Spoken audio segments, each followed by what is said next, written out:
बदलते भारत की शान।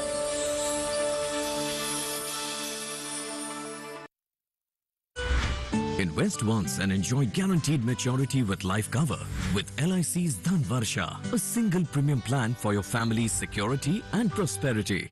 जल्दी टिफिन पैक करो। राजू, मोबाइल छोड़ो।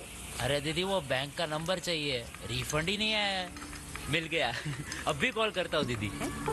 बिना नंबर जांचे अक्सर जालसाज बैंक की नकली वेबसाइट और फर्जी नंबर से पैसों की धोखाधड़ी करते हैं। तो फिर सही नंबर? बैंक की ऑफिशियल वेबसाइट या तो कार्ड। आपने तो बचा लिया दीदी। काम से नहीं। आरबीआई कहता है सही वित्तीय बर्ताव करे आपका बचाव।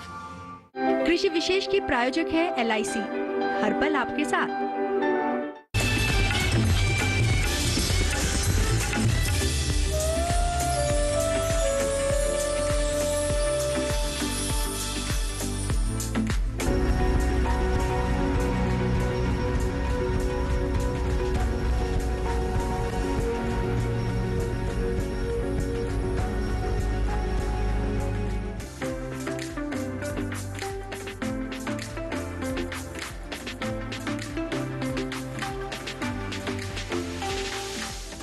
पूरी दुनिया खेती में रसायनों के इस्तेमाल से परेशान है। इन्हीं रसायनों का इस्तेमाल न केवल हमारी फसलों में जहर घोल रहा है, बल्कि हमारी जो खेत की मिट्टी है उसे भी बीमार कर रहा है। जी हाँ, ये जो रसायन है भोजन के माध्यम से हम इंसानों यहाँ तक कि जानवरों के शरीर तक पहुंच रहे हैं और उन्हें बीमार कर रहे हैं। अब ऐसी ही रसायन मुक्त कृषि के लिए कई तरह के अभियान चलाए जा रहे हैं। जी हाँ, जैविक खेती को और साथ ही साथ प्राकृतिक खेती को बढ़ावा दिया जा रहा है और इसी क्रम में नाम लिया जा रहा है जैव उर्वरकों का। तो आइए आज के कृषि विशेष में बात जैव उर्वरकों की। नमस्कार, मैं अदिति शर्मा स्वागत करती हूं आप सभी का कृषि विशेष की एक नई कड़ी में। जैसा कि अभी तक जिक्र किया गया, आज का हमारा कार्यक्रम आधारित है जैव उर्वरकों पर। तो आइए आज के कार्यक्रम की शुरुआत करते हैं।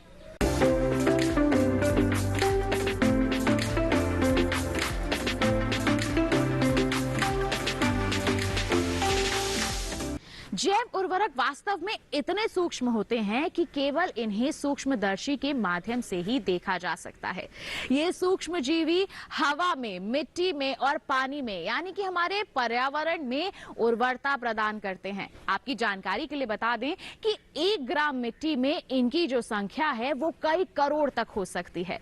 लेकिन रसायनों के अंधाधुंध उपयोग से मिट्टी में इनकी संख्या अब कम होती जा रही है, जो एक बड़ी समस्या है। ऐसे में इस दिशा में अब कई तरह की कोशिशें हो रही हैं कि मिट्टी में इनकी संख्या को बढ़ाया जा सके। किस तरह के प्रयास हो रहे हैं, आइए जानते हैं। हमारी मिट्टी में करीब 16 तरह के पोषक तत्व पाए जाते हैं। नाइट्रोजन, फास्फोरस और पोटेशियम फसल उगाने के लिए सबसे ज्यादा जरूरी पोषक तत्व हैं। इनमें भी नाइट्रोजन सबसे ऊपर है। ये सभी पोषक तत्व हमारे वातावरण में मौजूद तो हैं, लेकिन पौधे इन्हें सीधे तौर पर ग्रहण नहीं कर पाते। वो इन्हें तभी ले पाएंगे जब नाइट्रोजन का स्थिरीकरण होगा, फास्फोरस और पोटाश का विलयीकरण होगा। स्थिरीकरण और विलयीकरण की जिम्मेदारी सूक्ष्म जीवों पर है, मगर खेतों में रसायनों के इस्तेमाल से इनकी संख्या इतनी कम हो गई है कि अब वो अपना कर्तव्य नहीं निभा पा रहे हैं। इसीलिए जरूरी हो गया है कि मिट्टी में इनकी संख्या को फिर से बढ़ाया जाए। मगर कैसे? जवाब है जैव उर्वरक से। जैव उर्वरक दरअसल सूक्ष्म जीव ही हैं, जो नाइट्रोजन, फास्फोरस, पोटाश, जिंक और फसलों के लिए जरूरी दूसरे पोषक तत्वों को ऐसी अवस्था में ले आते हैं कि पौधे उन्हें ग्रहण कर सकें। इस तरह हम कह सकते हैं कि जैव उर्वरक प्राकृतिक खाद है और इनके इस्तेमाल से फसलों में यूरिया या कोई और रासायनिक उर्वरक डालने की जरूरत नहीं होती। हमारी हवा में 79% करीब नाइट्रोजन है ना। अब वो 79% जो नाइट्रोजन है वो इनर्ट है, उसे प्लांट एब्जॉर्ब नहीं करता। और प्लांट को सबसे ज्यादा क्या चाहिए? नाइट्रोजन चाहिए, यूरिया के रूप में या और कुछ। तो जब यूरिया फैक्ट्री नहीं थी तो नाइट्रोजन कहाँ से आती थी, है ना। तो ये सवाल आया। तो ये फिर एक बार असेसमेंट हुआ था, वर्ल्ड बैंक की तरफ से एक वर्किंग ग्रुप बना था और लेट 60s में 70s में उसने लगाया कि हमारे दुनिया भर में लगभग जितनी नाइट्रोजन का रोटेशन होता है, रिसाइकलिंग होता है, उस रिसाइकलिंग में 75% कंट्रीब्यूशन जो होता है वो केवल माइक्रो ऑर्गेनिजम्स का है, जो हवा से कैप्चर करके मिट्टी में डालते हैं और फिर वो रोटेट होती है पूरे इकोसिस्टम में, जिसमें से मेजर हिस्सा सी में है, जमीन पर है, पानी में है, नदियों में है। सूक्ष्म जीवों की निर्धारित मात्रा को किसी नमी धारक धूलीय पदार्थ में मिलाकर जैव उर्वरक तैयार किए जाते हैं। धूलीय पदार्थ चारकोल या लिग्नाइट हो सकता है। जैव उर्वरक को आमतौर पर कल्चर के नाम से जाना जाता है। शुरुआत में सिर्फ राइजोबियम कल्चर का ही निर्माण होता था, जिसका काम हवा में मौजूद नाइट्रोजन को इकट्ठा करके पौधों के ग्रहण योग्य बनाना है। बाद में और अनुसंधान हुए तो इनकी संख्या भी बढ़ती चली गई। आज 20-25 तरह के जैव उर्वरक मौजूद हैं, लेकिन उर्वरक नियंत्रण आदेश यानी FCO में 11 का ही जिक्र किया गया है, जिन्हें किसान अपने खेतों में डाल सकते हैं और बाजार से खरीद भी सकते हैं। एजोटोबैक्टर के कंपैरिजन में यदि हम बात करें कि अलग क्या है, कि एजोटोबैक्टर तो क्या करते हैं कि किसी भी सीरियल क्रॉप्स में, जैसे आपका गेहूं है, ज्वार है, बाजरा है, जो भी इस टाइप की फसलें हैं, आप किसी भी फसल में एजोटोबैक्टर को डाल सकते हैं। अच्छा, पर राइजोबियम में क्या है, ये दलहनी फसलों के लिए तो है, पर हर क्रॉप के लिए अपना एक अलग से होता है। जैसे मान लिया आप मूंग की दाल में कोई राइजोबियम डालेंगे तो उसको आप चने में नहीं डालेंगे, उसको सोयाबीन में नहीं डालेंगे। हर फसल का एक अपना होगा, बट बहुत उपयोगी और प्रभावकारी होता है राइजोबियम। इसके अलावा हमारा एक एजोस्पेरिलम भी होता है। एजोस्पेरिलम को हम जनरली या सबसे ज़्यादा उसको रिकमेंड किया जाता है जैसे राइस के लिए, क्योंकि राइस में क्या रहता है, राइस पानी के अंदर खड़ा रहता है। पानी के अंदर रहने से क्या होता है, वहाँ पे ऑक्सीजन की कमी हो जाती है, वहाँ पे एजोटोबैक्टर इतना अच्छा काम नहीं करेगा, तो एजोस्पेरिलम फिर भी थोड़ा सा आपका काम करेगा। इसके अलावा जैसे गन्ना है, गन्ने की खेती कहीं पे की जाती है, तो गन्ने के लिए नाइट्रोजन का हम बताते हैं एसिटोबैक्टर को, जो ग्लूकोन एसिटोबैक्टर या ग्लूकोनोबैक्टर के नाम से भी जाना जाता है। तो एसिटोबैक्टर को आप डाल सकते हैं गन्ने की फसल के लिए। दिक्कत ये है कि नाइट्रोजन स्थिरीकरण के लिए अलग जैव उर्वरक चाहिए, फास्फोरस विलयीकरण के लिए अलग और पोटाश विलयीकरण के लिए अलग। इस समस्या से निपटने के लिए और रिसर्च हुई और अब नाइट्रोजन, पोटाश और फास्फोरस को एक साथ मिलाकर कॉम्बिनेशन बना दिया गया है। मगर ये काम भी आसान नहीं था। अलग अलग तरह के सूक्ष्म जीवों को जब आपस में मिलाया गया तो इनमें मारकाट मच गई। पता चला कि 5 तरह के सूक्ष्म जीव मिलाए गए थे, जिनमें से सिर्फ 2 ही जिंदा बचे। फिर भी पिछले कुछ सालों में ऐसी तकनीक विकसित हो चुकी है जिसकी मदद से नाइट्रोजन, फास्फोरस और पोटाश को एक साथ मिलाकर मिट्टी में डाला जा सकता है। अप्लाई करने के लिए बायो फर्टिलाइजर के 2-3 विधियां हैं। जैसे एक तो होता है सीड ट्रीटमेंट, कि भी जो भी आपके बीज है, बीज का उपचारण आप कर सकते हैं। बीज का उपचारण, अब मार्केट में आपको 2 तरह के बायो फर्टिलाइजर मिलेंगे। एक तो होते हैं कैरियर बेस, जैसे कुछ चारकोल बेस हो सकते हैं, टाल्क पाउडर बेस हो सकते हैं, एक लिक्विड बॉटल्स में मिलते हैं। तो पौधों के लिए जब आप इन्हें प्रयोग करते हैं, एक तो आप कर सकते हैं इसको डायरेक्ट, जो आपके बीज हैं, बीज लगाते हैं, बीज को आप ट्रीट कर सकते हैं। जैसे हम राइजोबियम की बात करें, राइजोबियम के केस में हमेशा बोला जाता है, क्योंकि जड़ की गांठों में रहता है, तो राइजोबियम के लिए हमेशा बोला जाता है कि उसका बीज का उपचार जरूर करें। बीज के उपचार के लिए भाई कैरियर मटेरियल के अंदर थोड़ा सा पानी में घोल लीजिए, या लिक्विड है, लिक्विड को भी आप घोल सकते हैं। जैसे 100-150 ml बायो फर्टिलाइजर लिया, उसको 5-6 लीटर पानी में डाइल्यूट किया, और कैरियर मटेरियल को भी आपने पानी के अंदर डिजोल्व कर लिया, जिससे कि घोल सा बन जाएगा। या फिर देखिए थोड़ा गुड़ भी डाल सकते हैं। गुड़ डालने का फायदा रहता है कि जो आपका माइक्रोब है वो चिपक जाएगा बीज पे अच्छे से, तो उसके थ्रू भी आप कर सकते हैं। उसके बाद आप क्या करें, उसको छाया में सुखाएंगे। हमेशा याद रखिए, क्योंकि जैव उर्वरक है, जैव उर्वरक को जब हम रखते हैं तो इसको हमेशा धूप से बचा के रखते हैं। तो जब आपने ऐसे बीजों का उपचार किया है तो कभी भी उसको धूप में नहीं सुखाना, उसको आप छाया में सुखाएंगे, और एक बार जब वो सूख जाएंगे तो फिर आप जैसे अपना बीज का रोपण करते हैं उसका आप स्प्रेड कर देंगे। इसके अलावा कुछ जैसे आपका राइस है, राइस के केस में हम सीडलिंग यूज़ करते हैं, तो सीडलिंग को भी कुछ देर के लिए आप पानी में बायो फर्टिलाइजर के पानी में डाल के छोड़ दीजिए, उसके बाद आप उसका भी रोपण कर दीजिए। इसके अलावा आप सीधा मिट्टी में भी डाल सकते हैं। मिट्टी में डालने के लिए हमेशा हम ये रिकमेंड करते हैं कि जैव उर्वरक है कि दोपहर के समय मत डालिए, बहुत ज़्यादा धूप में मत डालिए, उनसे बचाइए। तो आप सीधा मिट्टी में भी डाल सकते हैं अपने जितने भी बायो फर्टिलाइजर्स हैं। इसके अलावा फोलियर स्प्रे भी कुछ बायो फर्टिलाइजर के केस में रिकमेंड किया जाता है कि आप पानी में उन्हें डाइल्यूट कीजिए और उसको आप डायरेक्ट अपने पौधों पे भी छिड़काव कर सकते हैं। तो इस तरह से आप इन सब बायो फर्टिलाइजर्स को अप्लाई कर सकते हैं, और जो मार्केट में कोई भी जो आपको अच्छा, जो भी आपको विश्वास का लगे बायो फर्टिलाइजर, आप उसे खरीद के इनको इस्तेमाल कर सकते हैं। भारत में सबसे पहले राजस्थान में जैव उर्वरक की स्कीम लॉन्च हुई थी। ये बात 1988 की है। उसके बाद तेजी से इस पर काम हुआ और सन 2000 तक पूरे देश में ये विचार स्थापित कर दिया गया कि पोषण प्रबंधन के लिए जैव उर्वरक काफी बेहतर है।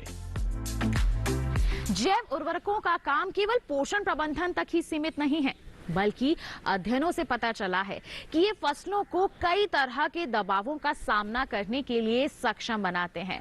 बता दें आपको कि ऐसा भी देखा गया है कि कीट और बीमारियों के नियंत्रण में भी ये सूक्ष्मजीवी काफी मददगार साबित होते हैं।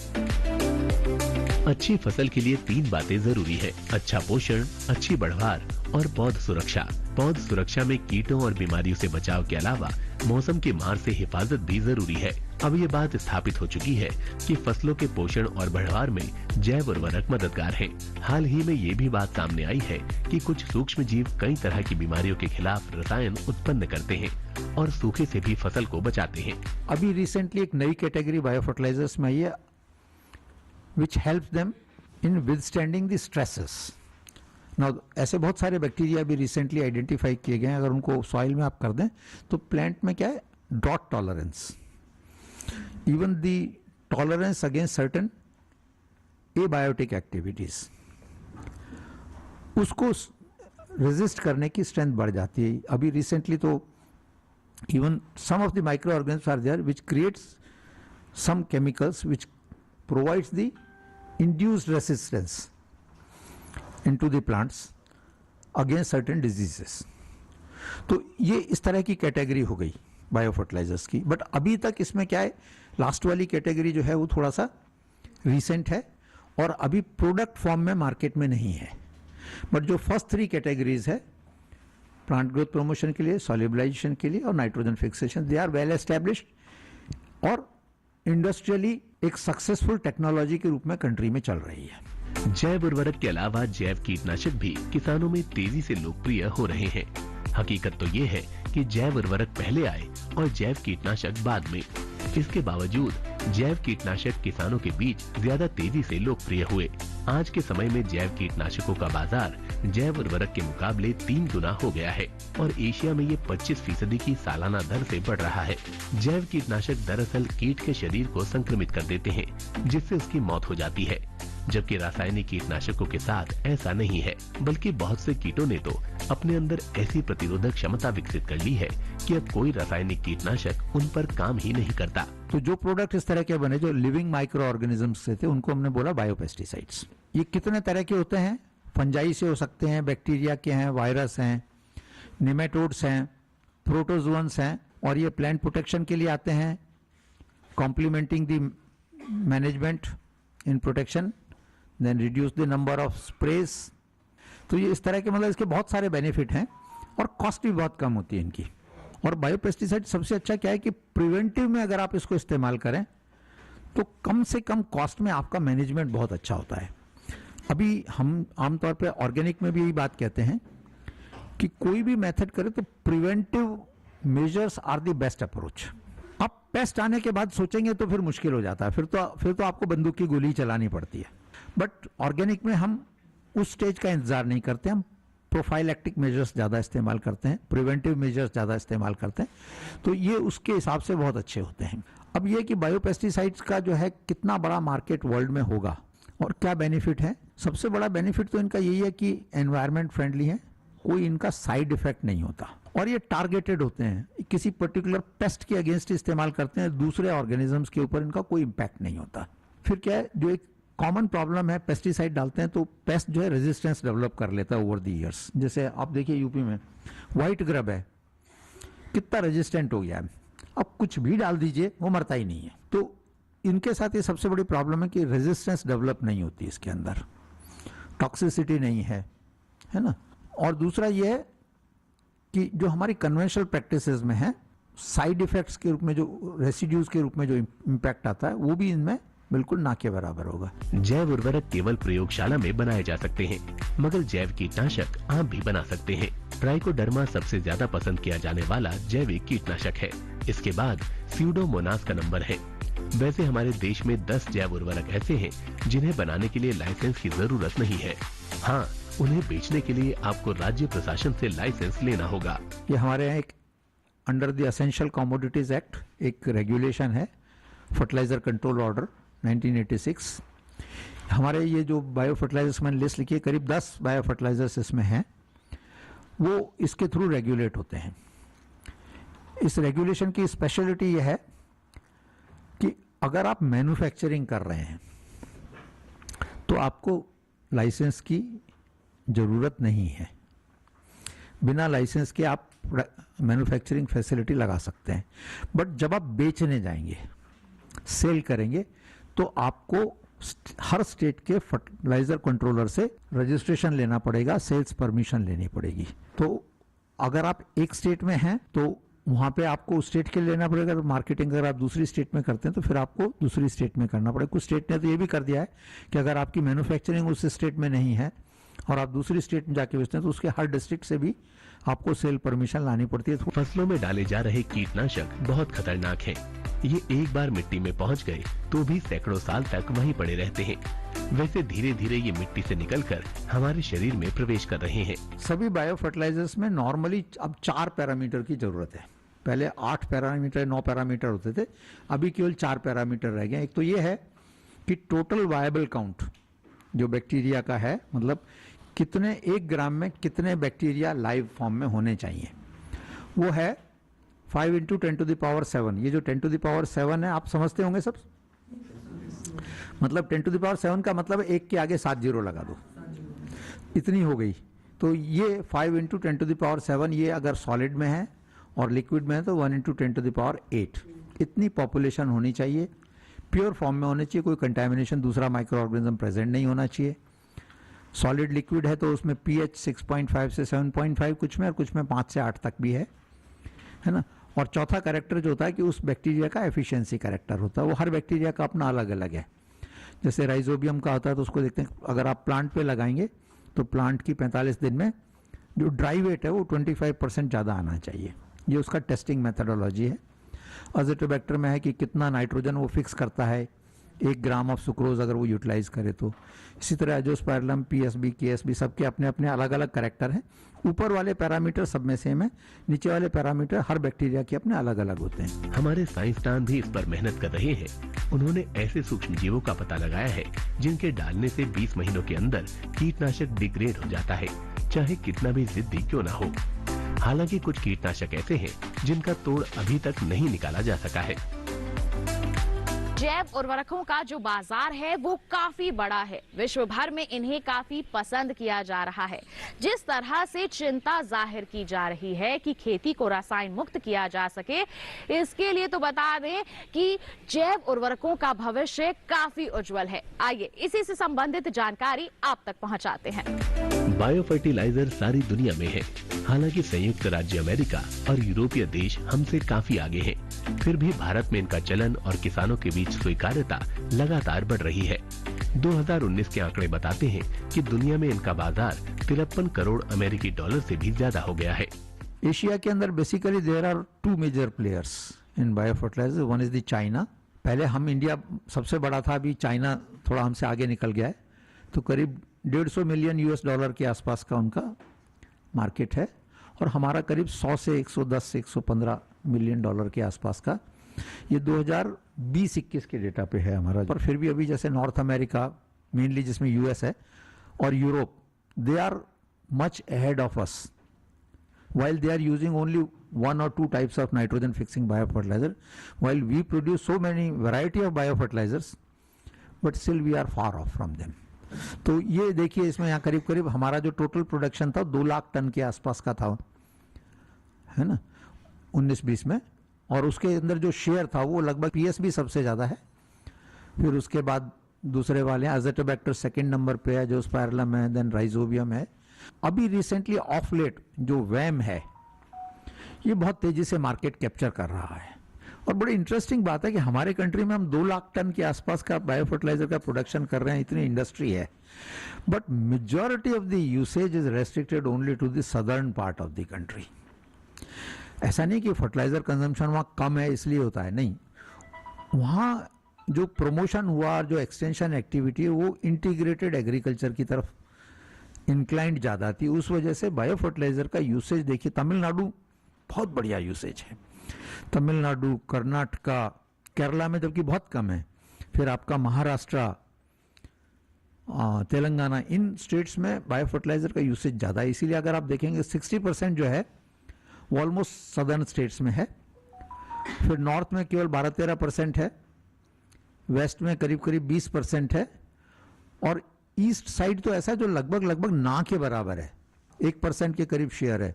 अगर आप देखें बिहार, आपका उड़ीसा, झारखंड लगभग ना के बराबर है बायो फर्टिलाइजर्स।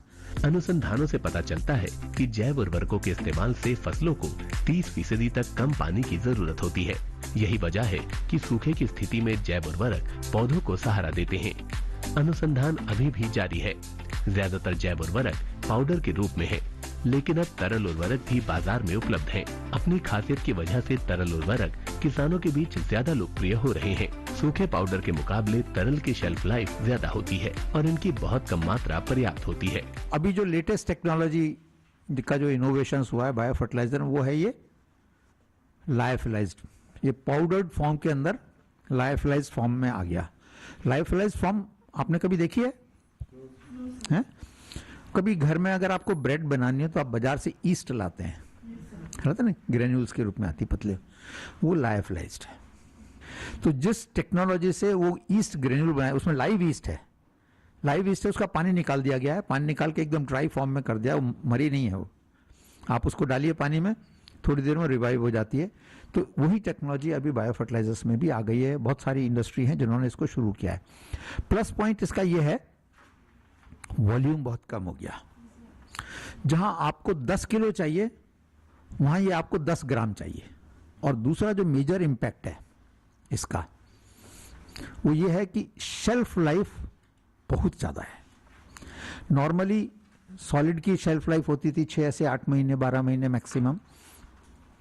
लिक्विड की 2 साल, 1.5 से 2 साल, इसकी है 20 साल। नॉर्मली बायो फर्टिलाइजर में क्या होता है कि हमारे यहाँ फसल की बुआई के वक्त लगते हैं। तो फसल की बुआई कब होती है? 2 टाइम होती है, या तो खरीफ की होगी, कब होगी? जून जुलाई में, या फिर अक्टूबर नवंबर में। तो बस सारी रिक्वायरमेंट बायो फर्टिलाइजर की जो है ना, वो 5 महीने का ही बिजनेस होता था। तो नेचुरली आप शेल्फ लाइफ भी कम है, तो आपकी प्रोडक्शन यूनिट आमतौर पे 6 से 7 महीने चलती थी। आप छोटी यूनिट लगाइए, साल भर चलाइए, बना के रखते जाइए, सीजन में जब आएगा जब बिक जाएगा। वो एक बड़ा और दूसरा बेनिफिट हो गया इसके हिसाब से। हालांकि थोड़ा सा कैपिटल इन्वेस्टमेंट कॉस्ट थोड़ी सी ज़्यादा हो गई है, ऑलमोस्ट डबल हो गई है इसमें, but it has got its own advantages. पौधों की जड़ों में मॉड्यूल्स पाए जाते हैं। जैव उर्वरक के जीवाणु उन्हीं के सहारे जिंदा रहता है। लेकिन जिन फसलों में मॉड्यूल्स नहीं बनते, उनका क्या? ऐसी फसलों के लिए हमारे वैज्ञानिकों ने जड़ के चारों ओर फिल्म बनाने वाला बैक्टीरिया लिया और दूसरा जैव उर्वरक। दोनों को जब इस्तेमाल किया गया, अच्छे परिणाम देखने को मिले। इस तरह नए अनुसंधानों ने जैव उर्वरक के कारोबार में नई जान फूंक दी है। बढ़ती जनसंख्या के दुष्परिणामों ने जन्म दिया हरित क्रांति को, और हरित क्रांति के दुष्परिणामों ने जन्म दिया जैव उर्वरकों को। किसानों में लगातार बढ़ती इसकी स्वीकार्यता इसके उज्जवल भविष्य की ओर इशारा करती है। जनसंख्या तेजी से बढ़ी तो चिंता हुई कि इतने लोगों के लिए खाना कहां से आएगा। हरित क्रांति ने इस चिंता को दूर किया और ज्यादा उत्पादन देने वाली किस्में इजाद की गई। लेकिन ज्यादा पैदावार के लिए ये किस्में मिट्टी से ज्यादा मात्रा में पोषक तत्व ले लेती थी। इस तरह मिट्टी में पोषक तत्वों की कमी होने लगी, जिनकी भरपाई यूरिया और दूसरे रासायनिक उर्वरकों ने की। ये उर्वरक मिट्टी में पोषक तत्वों की कमी को बाहर से पूरा करते हैं। इसी तरह पौधों में कीटों और बीमारियों की समस्या दूर करने के लिए रासायनिक कीटनाशक बाजार में उतारे गए। आज की स्थिति ये है, आप सब्जी मार्केट में जाकर के अगर कोई भी वेजिटेबल उठा लें तो शायद ही कोई वेजिटेबल ऐसी होगी जिसमें पेस्टिसाइड का रेसिड्यू नहीं होगा। अगर आप जो लोग एग्रीकल्चर से जुड़े हैं उनको तो पता ही होगा कि हम कितना पेस्टिसाइड का यूसेज करते हैं। ये रसायन न सिर्फ हमारी मिट्टी को कमजोर कर रहे हैं, बल्कि हमारी सेहत पर भी बुरा असर डाल रहे हैं। हम कितना पेस्टिसाइड निगल रहे हैं इसका कोई आंकड़ा तो मौजूद नहीं है, मगर धीरे धीरे ही सही जहर हमारे पेट में जा रहा है। हमारे लिए कहावत है कि हम 1 महीने में 1/4 चम्मच जहर तो खा ही लेते हैं, और ये वो जहर है, बड़े हाईली रेजिस्टेंट मॉलिक्यूल्स हैं जो डिग्रेड नहीं होते, हमारी बॉडी में एक्यूमुलेट होते हैं।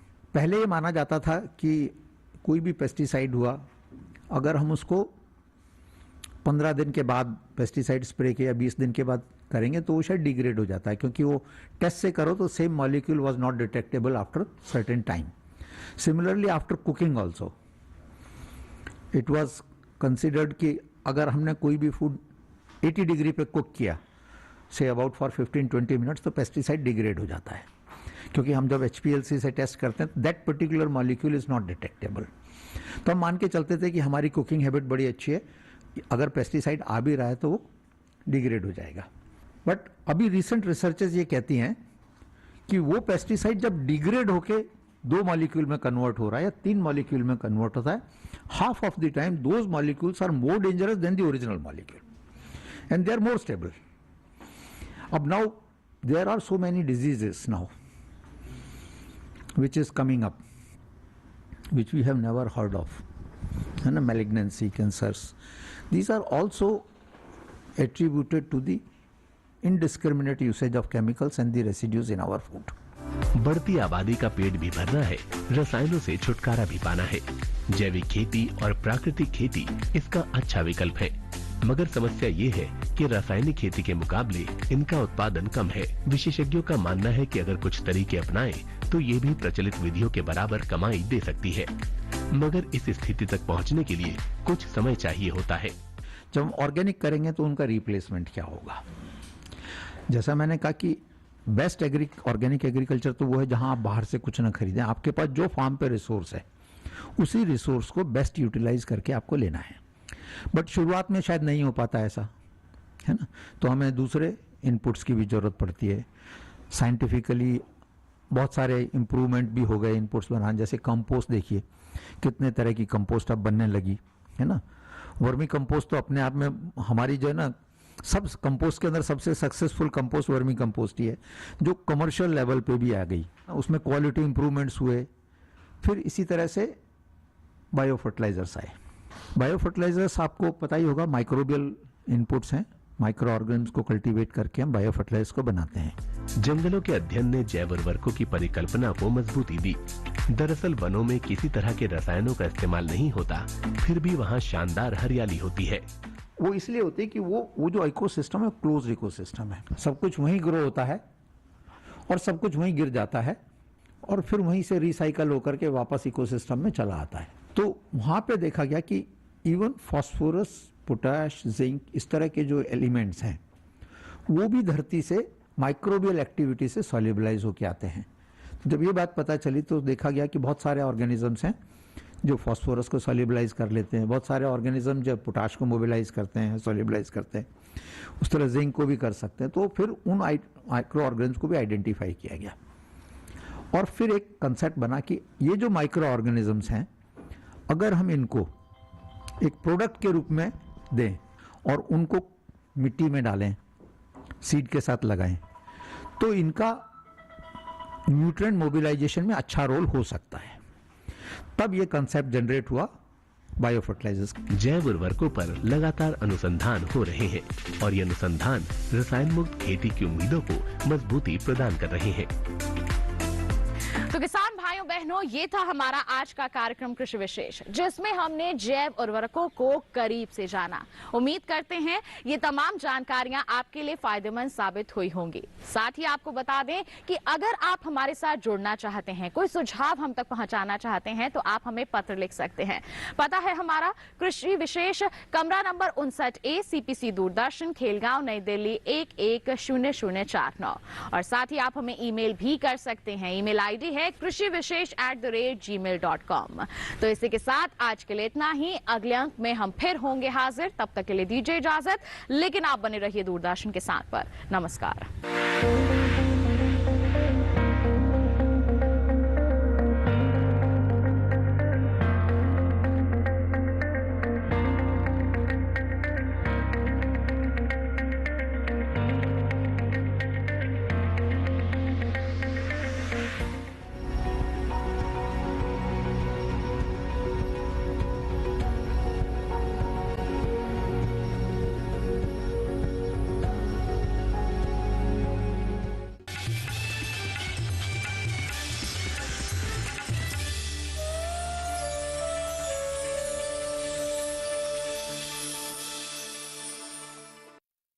कृषि विशेष के प्रायोजक थे LIC, हर पल आपके साथ।